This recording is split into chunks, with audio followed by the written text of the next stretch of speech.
안녕하세요. 오늘의 주제는 참 어렵고도 어려운 슈프림이라는 브랜드에 대해서 한번 얘기를 해보려고 또 형이랑 오랜만에 만나서 이렇게 얘기를 시작하게 됐습니다. 일단 슈프림은 전 세계적으로 많은 인기를 얻고 있는 스케이트 브랜드. 참 이게 스케이트 브랜드라고만 단정 짓긴 좀 뭐하죠? 이제는 진짜 이제 문화의 아이콘, 유스컬처부터 시작해서 사실 뭐 우리는 지금 이미 중년의 나이가 가까워지는 사람들이지만 지금까지도 우리를 열광시키고 있는 슈프림이란 브랜드에 대해서 이야기를 해보려고 합니다. 솔직히 고백하자면 지금 국내 기준으로 우리 어떤 그 슈프림의 열풍이 내가 기억하기로는 한 3번 온 것 같거든? 굵직하게? 그치? 진짜 아는 사람만 사입고 막 이게 어떤 처음 열풍이 왔을 때 근데 지금도 내가 보기에는 열풍은 아닌 것 같아. 많이 좀 사그라든 느낌이고. 그건 그렇지. 그러니까 우리가 이제 거의 레전드로 생각하는 어떤 그런 골든에라로 생각하는 그런 걸 얘기하는 거야. 그리고 뭔가 두 번째로 크게 왔을 때는 내가 관심이 그때는 이제 물론 슈프림도 후기 아메리칸 캐주얼 너무나도 아메리칸 캐주얼의 브랜드이지만 그때는 이제 우리는 좀 연식이 좀 더 있는 아메리칸 캐주얼에 빠져있을 때의 동시간적으로 관심이 가봐서 없었지. 그렇지. 근데 그 당시에는 글로벌하게 인기가 없었어요. 우리가 한참 막 부츠 신고 막 그런 아메리칸 캐주얼 좋아하던 시기에는 그러니까 뭐 예를 들면은 예전에 뭐 다이카니야마 슈프림 매장 앞을 지나가다 쓱 들어가 봤는데 진짜 사람이 한 명도 없는 거야. 심지어 점장이 겁나 친절해. 물건이 있는데 이라시마세 하면서 막 열심히 세일즈 하려고 하는 모습을 보고 그때 느꼈지. 그때가 2012년? 2012년도? 그러면 우리가 한참 또 다른 쪽 좋아할 때니까. 내가 알던 슈프림이 이 느낌이 아니었는데라고 할 정도로 그러니까 뭐 이제 뭐 얘기를 해보자면 어쨌든 슈프림이란 브랜드의 뭐 개요? 1994년도에 슈프림이 생겼죠.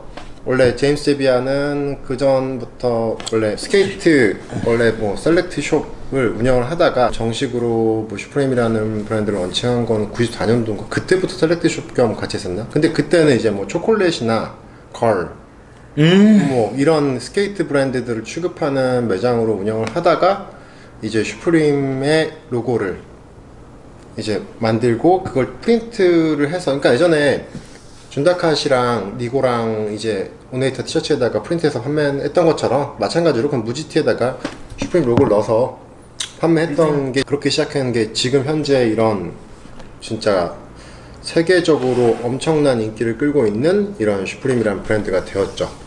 근데 사실 개인적으로는 슈프림을 엄청 좋아했던 거는 진짜 20여 년 전이라 고등학교 때부터도 슈프림을 좋아했는데 94년도에 시작해서 슈프림이란 브랜드가 세계적으로 선풍적인 인기를 얻게 된 건 90년대 후기 정도가 된 것 같은데 슈프림이 원래 처음에 일본에 그러니까 우리는 일본을 통해서 접한 거잖아. 그렇지. 미국에서 다이렉트로 접한 게 아니라 그러니까 일본의 여러 이제 샵에서 슈프림을 바잉해서 판매를 했던 거예요. 그래서 그 당시에 지금 요피상, 헥틱, 리얼메이드 헥틱에서도 이제 슈프림을 바잉을 했었었고 그러니까 헥틱 매장이랑 슈프림 매장이 가까워. 하라주쿠 매장이. 근데 그 하라주쿠 기준으로 가까운데 헥틱가도 슈프림이 있고 슈가도 있고 뭐 요런 느낌이었지. 그러니까 불과 4, 5년 만에 슈프림이라는 브랜드는 창업하고 나서 일본 시장에 알려지면서부터 뭔가 글로벌한 패션 브랜드로서 성장을 했다고 생각을 해요. 슈프림이 엄청 쿨함을 대변하는 브랜드고 그리고 항상 슈프림은 좀 그런 거 있잖아. 그러니까 좀 반항적인 이미지라든가 그리고 기가 막히잖아. 영상물이나 룩이나 이런 거. 그러니까 그런 메이킹 엄청 잘하는 브랜드고 제임스 제비아 자체가 이제 슈프림이라는 샵을 처음 열었을 때 원래 스케이트 샵에 약간 그 꾸질꾸질한 느낌이 아닌 고급화 전략을 했다고 하더라고. 그리고 스케이터들이 옷을 워낙에 싸구려 옷들만 입으니까 그 품질적인 부분에 대해서도 어느 정도 좋은 품질의 옷을 스케이트 브랜드를 만들자라는 마음으로 슈프림 옷을 만들었기 때문에 우리가 흔히 생각하는 그 슈프림의 옷들은 퀄리티가 지금 현재로서는 엄청 좋진 않지만 그렇다고 해서 또 엄청 구리지도 않고. 나는 초기 잠깐 궁금한 게 이게 미국의 동부에 태어난 뉴욕. 브랜드잖아. 뉴욕. 시작이. 근데 엄청 춥잖아.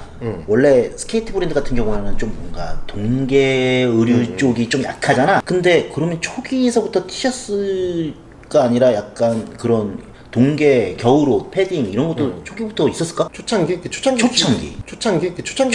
초창기 기준이 이게 첫 런칭한 해인지 아니면 아니 뭐 그러니까 그 아무래도- 2, 3년 막 초기 그래도 만들었겠죠?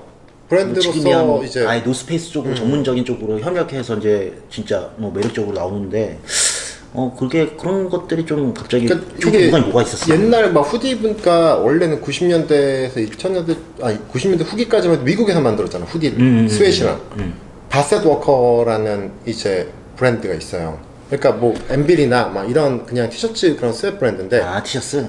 바셋 워커 바디를 가지고 슈프림 만들다가 뭐 그 당시 레귤러 챔피언 뭐 로고 있는 후디에다가도 슈프림 로고 넣어서 판매했었고 그런 것도 했었는데 나중에는 좀 더 고품질을 원했는지 이제 캐나다에서 아예 생산을 하게 된 거지. 품질의 일정 그러니까- 그 퀄리티도 그러니까 이거지 처음에는 생산 수량 자체가 이제 어느 정도 이제 무지티를 사다가 프린트를 해서 판매한 게 좀 더 그러니까 생산보다는 리스크가 적잖아. 저는 개인적으로 슈프림은 후디랑 스웨트는 진짜 좋아해요. 형도 마찬가지겠지만 그 거친 터치감과 그 빡빡한 헤비웨이트 좋아하는 사람들한테는 슈프림이 제일 좋다라고 생각이 들 정도로 그러니까 나는 그거 같아. 임평은 리버스 위브가 너도 알다시피 내가 그 꽃갈 후디 같은 거 별로 안 좋아하잖아. 마녀 KKK단 저번에는 챔피언 편에서도 얘기했지만 근데 슈프림은 리버스 위브를 위주하면서 그 거기서 나오는 그 모자 형태가 마음에 들더라고.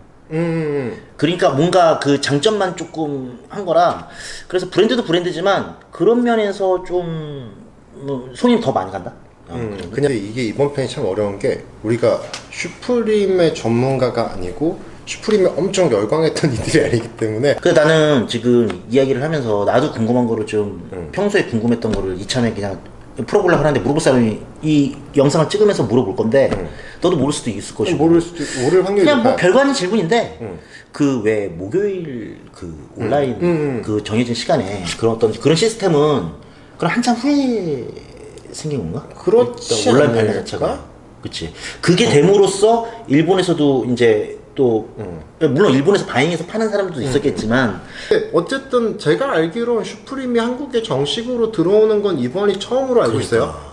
그러니까 90년대에서 2000년대 초반까지만 해도 일본에서는 이 슈프림이 리테일 샵에서도 판매가 됐었지만 이제 어느 순간 슈프림은 모든 딜러를 없애고 현재 스투시 같은 느낌처럼 직영 매장만 운영을 하기 시작했어. 아 근데 지금 스투시도 유통을 하긴 하는구나. 진짜 엄선된 업체만. 옛날에 엄청 뿌렸다면.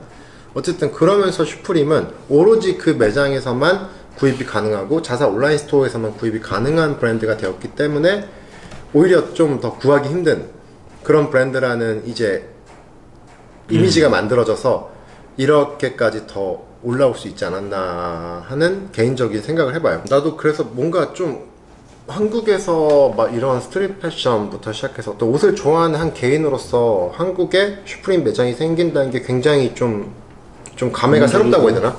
그리고 나도 내가 이제 아까 그 얘기를 했잖아. 뭐 굵직하게 슈프림이 이제 뭐 열풍이 이렇게 몰아쳤을 때 한 두 번 그냥 어떻게 운명처럼 건너뛰고 그러고 나서 결국 나는 브록이 넘어가고 나서 이제 슈프림을 구입하기 시작하려 했는데 그냥 우연히 보이는 건 그냥 하나씩.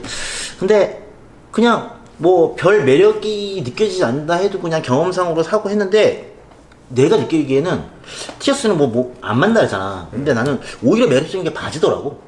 그래서 해리 굳이- 몬데님 같은 거. 그렇지 헤리몬데님이나 치노인데 이게 어디서도 볼 수 없던 얇기와 핏이 좀 나오는 게 있어. 그러니까 그게 근데요 오래된 거라서 그 색깔 그래, 나온 그것도- 거지. 그것도 새 그럴 수 거였으면 또 있나? 그만 안 될 거야. 아 그런가? 낡은 걸 사서 이제 그러니까 우리는 이거지 뭐 누가 입어서 낡은 옷이 더 좋은 사람들이기도 하잖아. 새 거보다는 그런 걸 더 좋아하니. 그래서 일단 뭐 지금 슈프림에 대해서 계속 사실 우리가 뭐 엄청나게 슈프림에 열광했던 사람들이 아니기 때문에 진짜 슈프림 좋아하시는 그런 분들이 영상으로 찍는 거에 비하면 많이 부족할 거고 그리고 그렇지 옷에 관심 없어서 지금 그 떼기들만 모으는 사람들도 있잖아. 그리고 또 개인적으로 이제 이거지. 우리 영상 보시는 분 중에 우리보다 슈프림 훨씬 더 많이 아시는 분이 많으실 거예요. 옷을 좋아하시는 분들이기 때문에. 그래서 이제 뭐 근데 개인적인 이거는 우리 생각을 얘기하는 거니까 그냥 그거는 이제 개인적인 생각 정도 들어주시면 좋겠고 형이 생각하는 슈프림이라는 브랜드는 어떤 브랜드예요? 아 이건 아메리칸 티죠. 나 지극히 미국적인 브랜드니까. 내 생각에는 슈프림은 항상 시대 정신을 좀 반영을 하고 뭐랄까 하지 말라는 거 하는 약간 악동 같은 느낌에서 그치, 뭔가 던져주잖아. 그런 메시지를 자꾸 던져주다가 지금 현재도 그런 모습을 보이긴 하지만 이제 많이 대중화가 되고 그러니까 그 슈프림의 움직임이 일단 막 존나 멋있긴 멋있잖아요. 왜냐면 사실 케이트 모스 예전에 케미컬 광고에다 그렇지. 스티커 붙여갖고 얘기해야지. 그렇게도 했었고 뭐랄까 루이비통 로고를 패러디해가지고 소송도 막무가내긴 한데 뭔가 미워할 수 없는?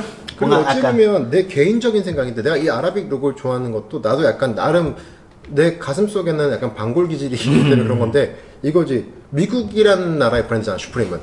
근데 슈프림이 미국이 이제 엄청나게 가장 견제하고 항상 안 좋은 게 어디야? 아랍이잖아. 뭐 후세인부터 시작해서 뭐 여러 가지 지금 근데 이제 미국의 주적이라고 할 수 있는 그 아랍어를 사용해서 슈프림 로고를 만든 것도 어찌 보면 그것도 슈프림의 정신인 거지. 그래서 슈프림은 항상 쿨하고 멋있고 뭐 진짜로 그런 브랜드라고 생각을 해. 그러니까 내 취향이다, 내 취향이 아니다라고 말할 수 있는 정도의 브랜드는 아니고 슈프림은 그냥 슈프림이다. 뭔가 다시 나타나지 않을 것 같은 이만큼의 포스로서 뭐 그렇게 예상해 보는 그런 브랜드. 근데 이게 항상 슈프림도 항상 인기가 엄청 있었던 건 아니야. 그러니까 꾸준히 그러니까 어느 정도의 고객은 항상 확보가 되는 브랜드지만 붐이 엄청 왔다가 다시 지금 한번 몇 바퀴를 사그라들고. 돌았냐, 제가. 그거 근데 보면 또 앞으로도 그럴 거야. 계속 또 돌 그럴 거야. 거야. 이거는. 맞아. 그렇기 때문에 슈프림이 이제 한국에 매장이 생기는 게 너무 좀 좋고 진짜 아까 형 얘기했던 것처럼 나도 꼭 한번 가보고 싶고 거기서 뭐라도 하나 사오는 느낌이 되게 좋을 것 같아. 진짜 우리가 대한민국에서 한국에서 한국 땅에서 그러니까. 뭐 근데 개인적으로는 우리나라 슈프림 좀 친절하지 않을까? 라는 생각을 해요. 왜냐면 우리나라는 뭔가 그런 거를 같은 값을 지불하고 나도 뭔가 이렇게 받아오는 이런 것까지도 이렇게 좀 감안하잖아 소비자들이. 그러니까 이 사람들이 잘못 알고 있는 게 슈프림에서 직원이 싸가지 없다라고 하는 그거는 싸가지 없다는 게 아니라 그러니까 무뚝뚝 쿨한 거예요. 쿨하냐 아니면 뭐 쿨하지 않느냐 뭐 이 개념인데 친절하면서도 쿨할 수 있잖아. 친절하면서 쿨하게 하면 되는 거지. 그게 받아들이기 나름인데. 실제로 일본에서는 직원이 너무 싸가지가 없어갖고 뭐 진짜 막 그거를 제지하는 손님이 너무 화가 나갖고 막 이렇게 하니까 제지하는 경비원을 폭행해갖고 막 진짜 형사사건까지 있었고 그런 일까지도 있었는데 그래. 나는 그냥 그대로 했으면 좋겠지만 그래도 약간 정서를 반영하지 않았을까? 어떤 태도의 어떤 그런 걸로 한국 정서가 반영돼서 그렇게 예상을 해봐. 그나마 조금 한국은 그리고 나는 실제로 일본에 갔을 때도 그렇게 불친절하다는 못 느꼈는데 슈프림에서 가격 상관없이 옛날 거부터 지금까지 딱 하나만 지금 봐온 게 있긴 있으니까. 딱 하나만 살 수 있다면 형은 뭘 살 것 같아요? 나는 오히려 그냥 딱 떠오르는 게 오히려 막 좀 값어치 나가는 모습, 동계의료 이런 거보다 반팔티? 근데 일단은 그 포토티 있잖아. 포토티? 나는 박스 로고보다는 오히려 포토티가 좀 되게 탐나는데 그냥 한 3개만 딱 꼽는다 그러면 포토티 중에서 2개 하나 꼽고 나머지 하나 꼽는다면 그냥 딱 생각나는 거? 한 개라고 이제 3개나? 지금 하나 꼽아야 되는 거야? 아니 3개 해요 그냥. 그래. 그거 형 자유주면. 그 저기 우텐클랜의 그 레콘이랑 그 매니저랑 그 누구야 그 인형 이렇게 해가지고 권총 이렇게 들고 이렇게 한 그 포토티 있어. 그 이베이에 있을 텐데. 있겠지만 가격이 뭐 지금 뭐 달라르겠지? 그거랑 커밋 그 다음에 언더커버랑 커밋이 비싸지. 언더커버랑 마녀? 그 마녀 있잖아. 그 그래픽이 너무 마음에 들어서 그렇게 한 3장? 엑스라지를 받을 거예요. 그냥 그래픽 맛으로만 봤을 때. 나도 그럼 3개 할게요. 나 그러니까 퍼스트 SB였던 슈프림 덩크 흰파 건빨 그리고 그 빨간색 덩크 SB. 슈프림 덩크. 그냥 1, 2, 3? 난 그게 제일 갖고 싶은데. 알차게 잘 골랐네. 그것도 갖고 싶다. 반스와 슈프림의 첫 협업 올드스쿨. 올드스쿨. 올드스쿨. 그게 이제 마지리스. 메이드 인 USA 카모랑 흰색이랑 뭐 그거 강렬하지. 멋있지. 진짜 너무 슈프림에 대해서 아는 게 없어가지고 갖고 싶은 거 하나 떠버리고다가 이제 마무리를 되겠네. 그러니까 쥐어 짜내듯이 오늘도 한번 이렇게 해봤는데 저기 슈프림에 대해서 잘 몰라서 죄송합니다. 근데 저희도 어쨌든 간에 슈프림은 그래도 집에 항상 한두 가지씩은 가지고 있고 항상 좀 리스펙하고 되게 멋있다고 생각하는 브랜드고, 그래서 오늘 한번 슈프림에 대해서 한번 이야기를 해보았어요. 일단 한국에 매장이 생기는 게 이제 곧 실 텐데, 한국 이제 매장이 이제 운영이 되게 되면 저희도 꼭 한번 나중에 방문을 해서 필요한 것들 하나씩 사보는 걸로. 그래, 촬영으로 가지 말자고, 최소한. 촬영하러 뭐 거기 촬영도 안 될 텐데. 그러니까, 그치. 안 여기 되겠, 근처에 안 밥 되겠지만. 먹다가 그냥 그러니까. 뭐 저기 뭐 후디나 이런 거 하나 발매될 때 그런 거 한번 아, 그래. 사러 한번 가볼 것 같아요, 저희도. 네, 오늘도 봐주셔서 감사합니다. 감사합니다.